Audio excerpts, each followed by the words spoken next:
Hi, thank you for joining us tonight for our incoming ninth grade parent orientation. I'm Junko Matano, school counselor. I'd like to introduce my colleague Lauren Moore, who I work closely with every day with our students. We both enjoyed seeing all the eighth graders in their social studies classes about the eighth grade course selection. Miss Moore and I are excited to share information about the high school classes with you tonight. We also have our wonderful administrators joining us, school principal Mr. Kyle Hosier, Assistant Principal, Ms. Sharon Flynn. Assistant Principal, Ms. Mary Rose Joseph. Thank you. And I'm also happy to introduce the department chairs. English Department Chair Mike DeVito. Fine and Performing Arts Brittany Robinson Chen. Math Department Chair Rachel Golub. Science Department Chair Sharon Bayless. Social Studies Department Chair Dan Shuckett. Also joining us tonight is our always supportive school psychologist, Michelle Greenwald, Kelly Murphy, and Mitch Shapiro. First, I'd like to go through the high school graduation requirements with you. Students will receive, we have the Regents slide ready for you. Students will receive 1 credit when they complete and pass a full year course. When students complete a semester-long course, they will earn half a credit. So you can see that English, 4 credits, which means a student will be taking 4 years of English in high school. Social studies, 4 credits, math, 3 credits, science, 3 credits, world language, 1 credit. For world language, New York State only requires a minimum of 1 credit for graduation. However, when a student is finding success in their world language class, they're encouraged to take a minimum of 2 years. Many students continue to take their world language class every year. Health, students will be required to take one more time, half a credit before they graduate, which means taking health for half a year. Art and music, 1 credit. It's art or music. Many students continue for more than a year. For example, in band, chorus, and orchestra, that is why you'll see many juniors and seniors continuing through the high school years. We also offer wonderful art electives that students can choose to take each year. Elective 3.5 credits means that electives will usually be fulfilled by students taking the 4th year of math or 4th year of science classes. Anything that students take beyond required credits counts. And the counselors will, of course, make sure that this requirement is met. And physical education, 2 credits. And students need a minimum of 22 credits to graduate from high school. You'll also see on the slide about Regents exams that students need to pass by the end of their senior year. Regents exams are New York State exams and the tests are not created by Edgemont teachers. Students will take English at the end of 11th grade, Global History at the end of 10th grade, Algebra 1 at the end of completing the course, Science at Edgemont typically after students complete Living Environment or Earth Science at the end of 9th grade, U.S. History and Government at the end of 11th grade. Please keep in mind that teachers are very familiar with the Regents exams and they would put aside class time to prepare the students, leading up to June when the exams are given in school, according to the test dates that New York State decides. Next, Ms. Moore will talk about the course offerings for us. Okay, so I'm going to talk about the 9th grade year. So we have the same schedule that you have in junior high. There's a total of kind of 8 courses, right? 6 per day plus lunch. So students will have science. They'll have 1 of 2 science classes, or science or biology, which Ms. Bayless will speak about. In addition to their science class, all students have a lab. That's an opportunity to do lab work, and that's 2 times in an 8-day cycle, and that is a separate period from the science class. But normally definitely the same students and typically the same teacher. Students have physical education 3 times in the 8-day cycle, and most students will have a free once per cycle on the days they don't have lab or PE.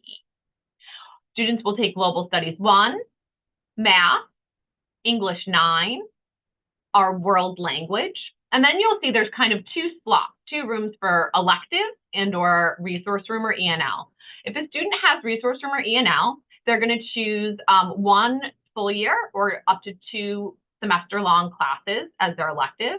If a student has room, if they don't have resource room or ENL, they can elect to take 1 full year and up to 2 half years or 2 full years. And I'm going to talk in a minute about what those options are.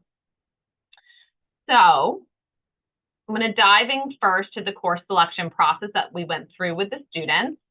So we went into classrooms last week. Ms. Matano and I enjoyed seeing all of the students. We asked that this week they go home, they be checking the course catalog and reviewing options with their family. The counseling department has a link on their website that has all of the information that's helpful in making your decisions. It was sent home by Ms. Flynn. And again, you can find it on the counseling department website. Tomorrow, the core class recommendations will be posted on the parent portal. So that'll be mostly your level placements for classes like math and English. The electives and all of the classes we'll discuss will be added later. Next week, the counselors will be meeting with all of our students individually. So Ms. Matano and I will be meeting with our students during their English classes throughout the week so that we can make their course, that they can make their course selections. Also an opportunity to ask any final questions before they do so. Later in the month, we will be posting all of the final course selections to the parent portal. It's really important that families and students review carefully. There'll be a short window to make changes if needed. And then after that, we don't take any changes. So we really ask students to be mindful in making their initial selections and then reviewing to make sure everything's accurate when the final selections are posted on the parent portal. I'm now going to talk about the electives. So we have a variety of electives in 9th grade. These electives are available 9th through 12th grade. Some of them alternate from year to year, which we'll talk about. And as the students get older, there's even more elective opportunities. There's full year and half year courses. As you can see, we have our 3 studio art classes. Those are full year classes that both fulfills your credit for graduation as an art credit. And it's also a prerequisite, which Ms. Robinson-Chen will talk about in a few minutes. Many of our students will take an art class in 9th grade to fulfill that requirement and also have that door open to be able to take more art classes as they get older. We continue to offer band, chorus, and orchestra, and students can choose to add a second world language. So perhaps they are currently taking a language they want to continue and they want to add a second language. We also have semester-long classes. As Ms. Matano mentioned, the health class is required for graduation, and we do prioritize that in the 9th grade schedule if it fits. So that will be prioritized, and students can select a second half-year class. You'll see there's a variety of classes listed here, and the department chairs will review those when they go through their their department's descriptions. All of the course information is found in the course catalog, so you can read descriptions, prerequisites, really helpful information. There's also an elective slideshow that you can watch that outlines all of our elective offerings, so you can see what's available in years to come. It'll also make note of those classes that meet alternate years. We did tell your students that some of the classes, for instance, dance, Greek and Latin roots, history of New York City, nutrition, those happen every other year. So they'll be available to students, the rising 8th graders as 9th graders, and again as 11th graders. So we do recommend if they're interested in one of those courses that they prioritize that in their 9th grade course selections to make sure they have the opportunity to take that class because it doesn't run every year.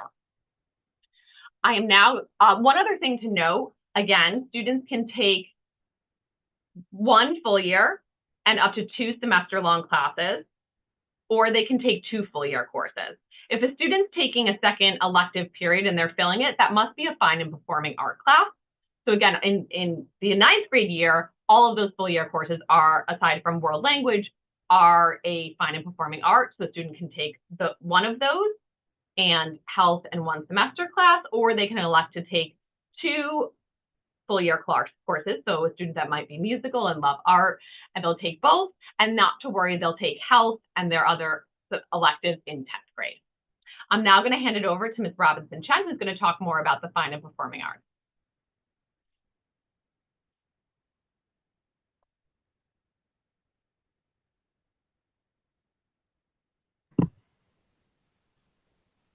Brittany, I think you're muted. There we go. It was not unmuting. Thank you, everybody. As you heard from the introduction, my name is Brittany Robinson Chen. I'm the K-12 Fine and Performing Arts teacher leader, and I also teach orchestra for grades 7 through 12. As you heard from previous speakers, all students are required to take at least 1 credit in Fine and Performing Arts in order to graduate, but most of our students do enroll in multiple electives for multiple years, if not all 4 years of high school. There are 3 tiers to the Fine Arts program. As you can see, these are in blue on the slide. And the first tier is where most of our 9th graders fulfill their fine arts requirement. These are all studio level courses, 2D, 3D, and STEAM. They're open to all students, grades 9 through 12, though they are usually taken in 9th grade. Any studio course fulfills the prerequisite for the upper level art electives, and they build on prior years of art education with a narrowed focus towards specialization. Studio in 2D introduces students to the language of visual arts using a variety of mediums and techniques. Fundamental painting and drawing techniques and skills acquired in previous years are expanded, while new techniques in printmaking, collage, calligraphy, and other 2-dimensional arts are explored.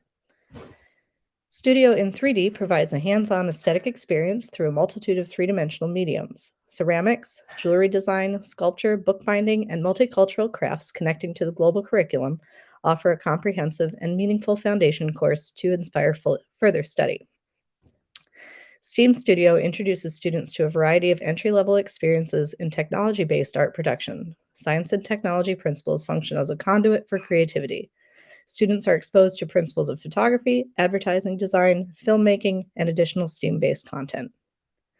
We highly recommend that students discuss their strengths and interests with the art teachers in order to guide your studio selection. The second tier, or the middle of the slide, are what we call our upper level electives. They're available to students in grades 10 through 12. The prerequisite for these courses is any studio level course. All electives incorporate and expand on fundamentals of design theory and foundational skills acquired in the studio level courses. Full year and offered annually are drawing and painting, which build directly on the 2D experience, and photography, which introduces analog photography with real film and darkroom development. Half-year courses that are offered annually or on a rotation are digital photography, advertising and design, which will run next year, animation, which will be offered next year. We also have film appreciation and jewelry design, which were offered this year. They will next run in 26-27. The third tier, or AP Studio Art, prerequisites are any studio plus a selection of additional electives. And this is really for students who are very serious about visual arts. As part of the AP requirement, students will build an inquiry-based portfolio for submittal to the College Board. Each piece of art included in the portfolio requires a significant writing element detailing the processes used and how the works have evolved over the year-long course. It's the capstone to the fine arts curriculum at Edgemont. You can view the full course descriptions in the curriculum bulletin or on the art website, which also showcases student work. The link on the presentation screen, or you can scan the QR code on this slide to get a lot more information. You certainly can talk to the art teachers as well. Moving on to performing arts, these are an expansion of the junior high experience. Academic ensemble courses offered are band, chorus, and orchestra. All ensembles are offered at the same time, but students may enroll in multiple ensembles, which we encourage. So in other words, in junior high, chorus and band don't meet at the same time. They do in senior high, but that's not a problem because the Through Music teachers create a schedule to rotate students through each of the classes that they're enrolled, so you get equal time in each place. Students are required to participate in biannual concerts. Students that are wishing to audition for extracurricular ensembles must be a member of the academic ensemble. So if you are thinking that you would like to participate in the jazz ensemble, you have to be in concert band as well. Students who wish to be considered for all county and all state ensembles must be enrolled in the academic ensemble at the time of their audition or NYSSMA solo, as well as at the time of the festival. That's a NYSSMA regulation, not a school rule. Most students enrolling in these ensembles will have prior experience in junior high ensembles. But if you're brand new to the instrumental ensembles, for example, band or orchestra, please contact either myself or Mr. LaGrasso to discuss your options. We welcome beginners on all instruments and voice types except for percussion due to balance issues. For performing arts, we also offer AP Music Theory. It is offered every other year, and all students will have one chance to take their course in 11th or 12th grade. It is running this year, so it will not run again until 26-27. It's an advanced level course that dives deep into the rules of Western music construction, ear training, music analysis, while giving students time and space to pursue their own musical interests in self-guided projects. Prior knowledge of music through performance and singing or playing an instrument is extremely helpful, but not mandatory. Some final takeaways: fine and performing arts are a critical element to developing well-rounded students, and colleges want to see exploration in a wide range of interests or commitment to creative pursuits over many years of study. If you have specific questions about the courses offered, utilize the fine and performing arts teachers as well as your upperclassmate friends as resources. Thank you. I'll now hand the mic over to Mr. DeVito from the English department. Thanks, Ms. Robinson-Chen. Hi, everybody. I'm happy to be here tonight to tell you about your child's experience in English in high school. As you can see from our chart, English 8 moves into English 9. There's no tracking on the 9th grade level. 9th grade classes are heterogeneously grouped. English 9 will involve your student experiencing reading literature closely for appreciation, but also critically, writing analytically and creatively, and having a pretty typical high school English experience. From 9th grade, there's some choice. In January of every year, we offer an honors qualifying essay. Your 9th grader, if he or she is interested in taking English 10 honors, will take the test at that point, and then depending on their performance on that test and teacher recommendation, they can be recommended for 10 honors. They may also choose to take English 10 or Global Perspectives, which is a team-taught interdisciplinary English and social studies course, which satisfies both of those requirements. Students from English 9 who earn admission into English 10 honors but would rather defer that to take Global Perspectives can do so and then be shuttled into English 11 honors without having to retake the test. However, if in English 10 or Global Perspectives, your student would like to be considered for English 11 honors, not having been admitted the year before, they can again take the qualifying essay in January and hope to earn entry into 11 honors. If they don't, or if they choose not to, we have in 11th and 12th grade what we call selectives. These are 4 courses, half year each, that are offered to students on a variety of themes, which you can find in the course catalog. The courses newly this year are being linked to each other. So your student in 10th grade will choose a pair of courses that are offered, and that pair will be the same for every student. This will make scheduling a bit more easy. From English 11, 12 selectives in 11th grade, again, if your student is interested in pursuing the honors track, he or she is invited to take the honors qualifying essay. And if the score is adequate and teacher recommendation is there, then they can move into 12H. But if not, they can continue on in the selective level. Thank you. I will now hand it on to Ms. Golub, who's our math chair. Hi, my name is Rachel Golub. I'm here to talk about the math sequence your child will experience while at the junior senior high school. If your child is currently in Math 8, next year they will take Algebra 1. Algebra 1 is a Regents level course and concludes with a Regents exam. That exam will satisfy that Regents requirement that Ms. Moore was talking about at the beginning. For that class, they will need many of the typical supplies that they've needed in math class. The only difference will be a graphing calculator, and we recommend the TI 84 Plus Color Edition. If your child is currently taking Algebra 1 as an 8th grader, regardless of level, they will satisfy that Regents requirement at the end of this school year, so before they enter high school, and next year they will take geometry. Following geometry, they will take Algebra 2 and go along the sequence as you see in front of you.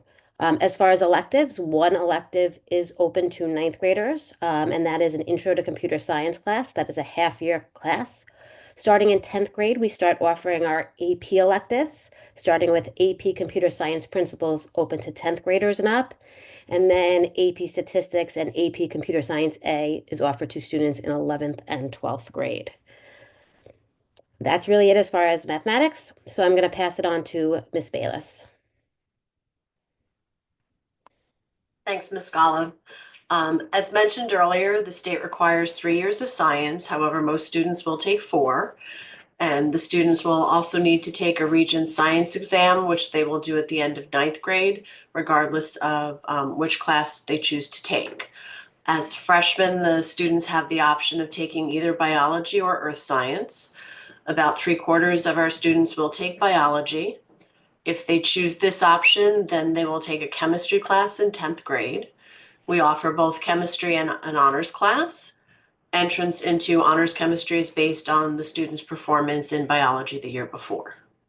Students who take earth science in 9th grade have the option of either biology or chemistry in 10th grade, and many of them will take biology because they need to have a life science before they graduate from high school. There are a number of different options available to the students once they enter 11th grade. There is an introductory physics class. 11th grade is also the year that students have the option to take an AP course. We offer APs in biology, chemistry, physics, and environmental science, so the student get a little bit of an option in terms of what they're really interested in. And the requirements to get into these classes is outlined in the course catalog. Electives are also offered as a junior, but they must be taken as a second science class. And our electives do rotate between forensics, astronomy, anatomy, and neuroscience. And then as 12th graders, students have the opportunity to take any of the classes in the list, including electives as their primary science.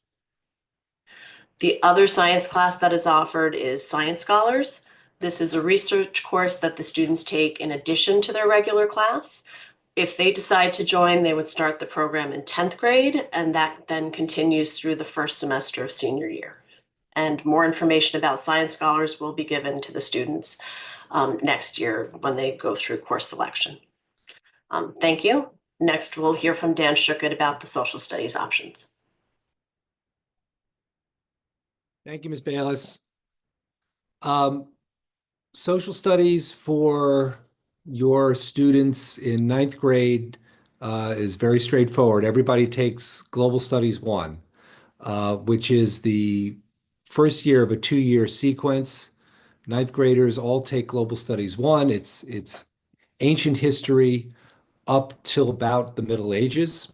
And then in 10th grade, they have some options. They can take either Global Studies 2, or they can take Global Perspectives, which is a class that is jointly taught by a social studies teacher and an English teacher. Or if they are recommended for it and interested in it, they can take AP European History in 10th grade. So 3 options in 10th grade. Moving from 10th grade to 11th grade. In 11th grade, everyone takes American history. They're either going to be taking Regents level American history or AP American history in 11th grade. As seniors, all students have to take a law and government class and an economics class. There are 2 levels. There's the regular level, which is law and government and economics, and the AP level, which is AP macroeconomics and AP government and politics. Those are all half-year classes. The regular level is half-year, and the AP levels are also half-year. Those classes, the AP classes in social studies, are by teacher recommendation, and if the students also have have done well in the previous years. And plenty of kids may go into AP classes in 10th grade, decide they don't want to do it in 11th grade, come back to it in 12th grade, or some don't take it in 10th grade, want to take it in 11th grade. There's a good deal of fluidity with those levels. We also offer some elective classes The electives, 3 out of 4 of them are open to ninth graders. They include current international issues, history of New York, and regular psychology. The 4th elective we offer is AP Psychology. AP Psychology is open to only 11th and 12th graders, and that's a full year class. Current international issues, history of New York City, and psychology are half-year classes. Psychology runs every year, but the current international issues and history of New York City rotate years. They're on and off. So this year we ran New York City, and actually we're running international issues in the second semester. But next year we are running New York, but not running CIS. So if you want to take all of them, you have to sort of plan ahead a bit for that. More information can be found in the curriculum bulletin about social studies. And now I'm going to hand it back over to Ms. Moore, who will talk to you about languages. Thank you. So I am going to speak on Mr. Hanson Brooks in his absence. He's at a conference. So I will speak about world language tonight. If you have any specific questions for him, you can feel free to reach out to him or your child's counselor. So language is relatively straightforward. Most students are currently in level 1B. And so next year they'll move on to the level 2 in Spanish, Latin, or French. The following year, Latin and French are 3 honors classes. Spanish, we offer both a 3 and a 3 honors. Same for the following year. And the level 5 is all an honors level class.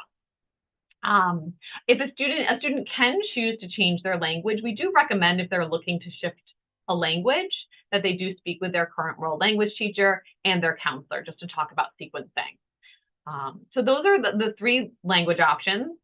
There's 2 elective courses, Greek and Latin Roots of English and World Mythology. World Mythology will run when your children are in 10th grade.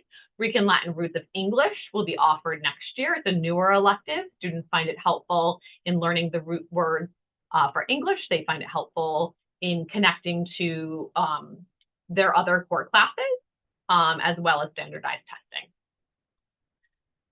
So I am now going to hand it over to Dr. Shapiro, who's going to speak about our peer program available for our 9th graders and the remainder of high school as a support.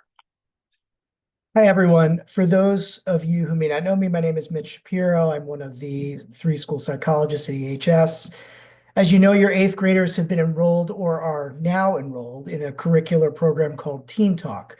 That program is focused around the building of coping and social emotional skills and is facilitated by my wonderful colleagues, our 2 other school psychologists here on this Zoom, Dr. Michelle Greenwald and Ms. Kelly Murphy. And for your general understanding, even though Teen Talk concludes at the end of the 8th grade year, the 3 of us can continue to be available to your children on an individual basis as they enter high school. They can reach out through Gmail, stop by our offices, or if you're concerned that they won't do that and you really think they need to have an opportunity to talk, you can always call us to facilitate a counseling referral. Of course, if these students are mandated for counseling by their IEP or 504 plan, we would also be involved and we'll reach out to them to schedule.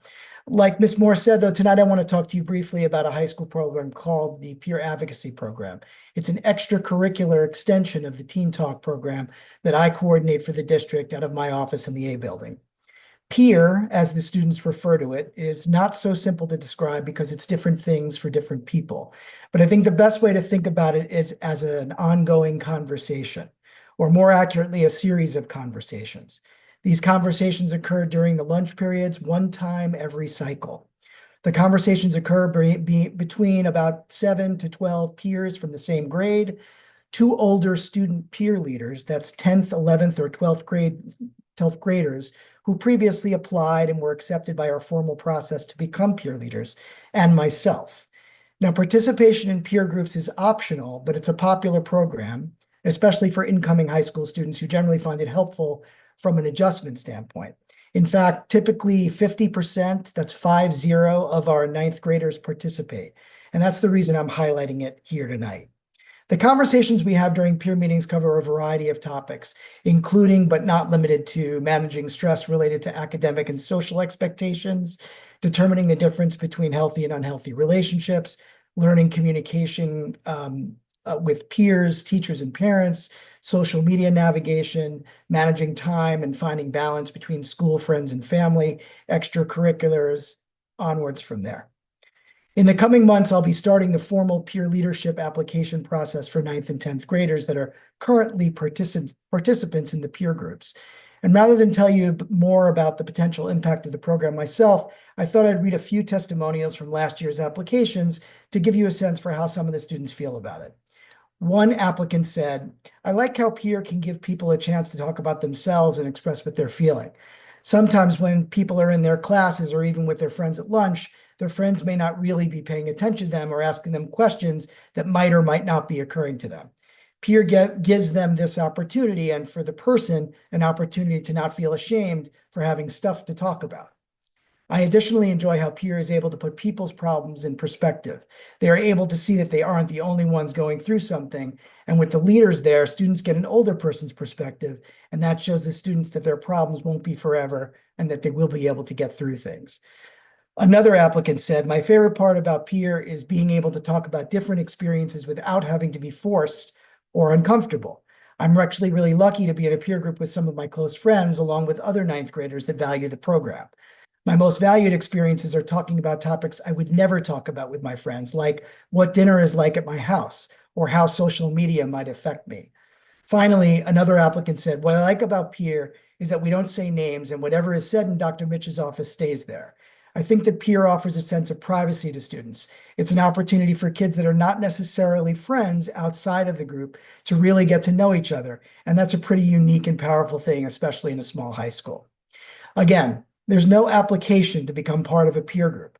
It's open to everyone in the high school, but they must sign up by Google Form so that we can assign them to a group.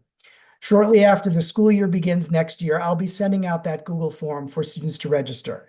I'll also ask Mr. Hosier to feature that Google Form and a blurb about it in one of his weekly communications to you so that you can encourage your ninth graders to sign up. Those students who have never done peer can be reluctant, as they can with anything new and voluntary. I would encourage you to apply whatever pressure that makes sense within your family system to have them fill out the form. Try it for 3 or 4 meetings and then decide. That's usually a reasonable amount of time for them to make an informed decision about whether or not they want to keep coming to the meetings. Again, it's a very small commitment, only 1 out of every 8 lunch periods each cycle. Thanks for your time. And with that, I'll turn it back to Ms. Moore so that she can facilitate questions and answers regarding everything you've heard tonight.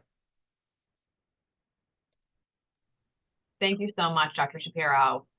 We hope this is a helpful night. Just one thing before we get into question and answers that you heard a theme through the night is there's a lot more choice, and we really encourage students to be thinking about courses that they're really interested in, where they think they're going to meet with success. We talked to the students about not being tempted to just do what their friends are doing, but to really start thinking of themselves individually and what course path will be best for them. So just one last piece of information that we shared with your students that we think is helpful to be mindful of going into high school. So with that, we'll start question and answer. I'm going to stop share. And we'll take the first question, which is, how many Regents tests do students need to take in 9th grade? So I can answer that question. I think we talked about it a little bit already. 9th graders will take at the end of the year in June a biology Regents exam or an earth science Regents exam. Also, if the 9th grader is taking Algebra 1, at the end of the year, the student will take the Algebra 1 Regents exam.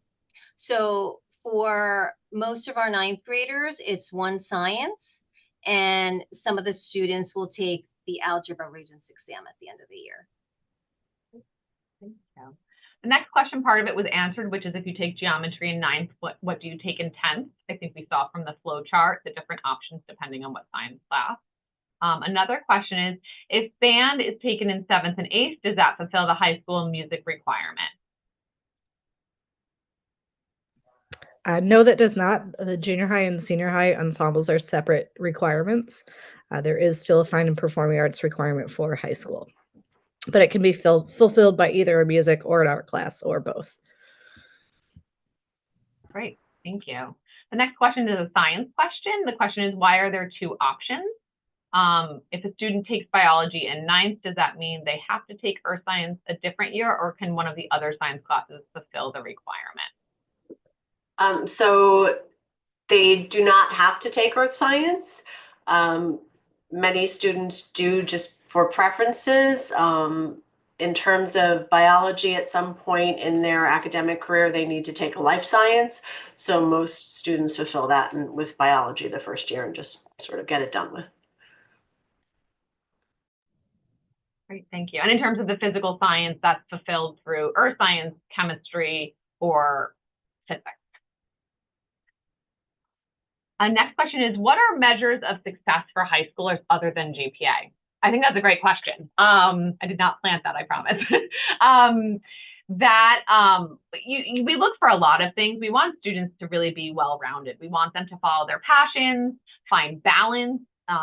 So do what they love, but don't overload themselves. So we often will say quality versus quantity. Don't feel like you have to do 1,000 things, but to get involved. We want our students to be involved in the school community. We want them to know how to really hone in on their student skills and take the courses that they're passionate about. The goal will be for them to graduate with skills, social skills, and academic skills and student skills that will help them thrive with their post-secondary plan. The next question is, are there any plans to offer, this is a math question, are there any plans to offer linear algebra now that it's the accelerated math curriculum introduced A, B, and BC in 11th grade, and linear algebra could be introduced in 12th? So the accelerated program does not offer AP Calculus in 11th grade. The accelerated program offers Algebra 1 or Honors Algebra 1 in 8th grade, some level of geometry in 9th grade, some level of Honors Algebra 2 in 10th grade, pre-calculus in 11th grade, and then calculus is still a 12th grade class. Great, thank you. Back to another science question. If a student takes earth science in 9th grade, does that lock them into one specific science path? No, not necessarily. They, again, could take biology or chemistry as a 10th grader, and then they still have options in terms of APs and stuff like that in 11th and 12th grade. Right. The next question is, how did the new policies around Regents exams impacting the incoming 9th grade class in terms of GPA, coursework, and curriculum? So the state has made a proposal to change graduation requirements surrounding Regents exams and different pathways. That hasn't yet been finalized by the state. We haven't received the official finalized programming. Once we have that programming, we'll be able to plan accordingly, and we'll share with the community if there's any changes for your rising 9th graders. The next question is, for a student taking algebra this year, is the Regents score on the high school transcript, and is the grade in the class on the transcript, and the grade in the class, the Regents and the grade? I guess I can take that. Yes, Algebra 1 is a high school level course whenever you take it, so it is part of your high school transcript. And the transcript does include all of the Regents exams, so it will be listed for the Regents as well. The next question is, how is the high school overall GPA calculated? I can take that if we want. So the GPA is calculated, so every course a student takes in high school that has a grade, letter grade, which is all of our courses aside from PE class, is calculated in the GPA. We do currently have a weighted GPA. If you're interested in seeing the breakdown of the course and weight with the GPA, you can check out the course catalog under general information. or you can go to our school profile, which is located under school information. Just one other note with the GPA. GPA is not calculated until a student has completed 2 years of high school at Edgemont. Okay, the next question is, for honors classes, since the course grades are weighted, do the teachers calculate grades without a curve for each assessment? I can take that question. So teachers will calculate the students' grades. It's the teacher discretion, and that is always shared and discussed with students and parents in September when the course begins. Honors classes, the students are not weighed differently, graded differently. It's only weighed differently, but the grade is not affected by being in an honors course. Great, thank you. Last question, final question is the half-year psychology class a prerequisite for AP psychology?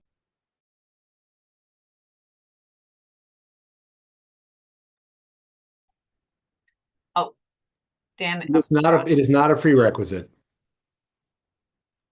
And again, if you're looking to see what any of the prerequisites are, you can check out the course catalog, which has descriptions and prerequisites for all of our courses. With that, that was our final question. So we want to thank you for joining us this evening or watching this program after. If you have any questions that weren't answered, please feel free to reach out to the appropriate member of tonight's meeting. It could be the department chair, counselor, psychologist, or administrator. Thank you again, and we look forward to welcoming your students in 9th grade. Thank you.